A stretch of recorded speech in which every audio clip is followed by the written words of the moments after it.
लगा दिल कई दुर्गा मैया के आसन सजा दिल कई लगा दिल कई दुर्गा मैया के आसन सजा दिल कई। डीजे सुमित सती रेमा।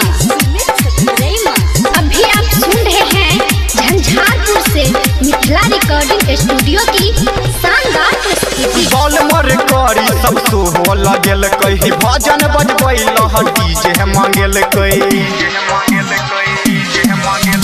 बॉल मर करी सब सोहो लगेल कही भजन बजबैल डीजे मांगेल कई।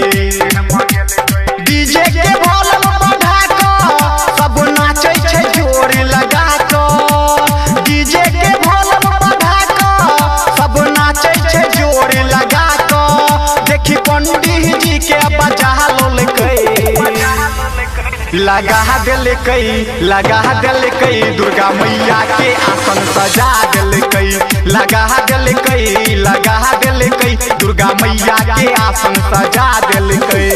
डीजे सुमित सती रेमा।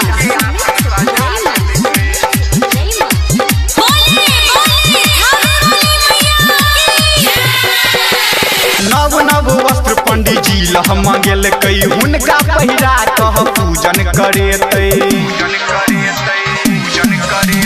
नव वस्त्र पंडित जी लह मांगेल कई हुनका पहिरा कह पूजन करे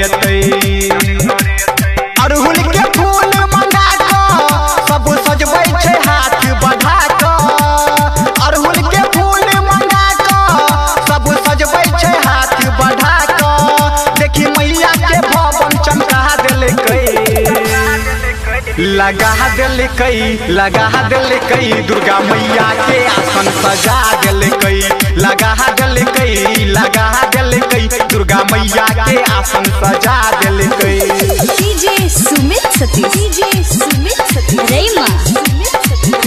अभी आप सुन रहे हैं झंझारपुर से मिथिला रिकॉर्डिंग स्टूडियो की शानदार प्रस्तुति। सजल दरबार देखी लागल छे भीड़ गई माँ अम्बे डीजे बजाबै छे गीत गई सजल दरबार देखी लागल छे भीड़ गई माँ अम्बे डीजे बजाबै छे गीत गई मैया के भजन बजा के अभिषेक नाचे छे जोर लगा के मैया के भजन बजा के अभिषेक नाचे छे जोर लगा के अमोद डीजे के वॉल्यूम बढ़ा दिल कई लगा दिल कई दुर्गा मैया के आसन सजा दिल कई लगा दिल कई दुर्गा मैया के आसन सजा दिल कई। Presented by Mithila recording studio.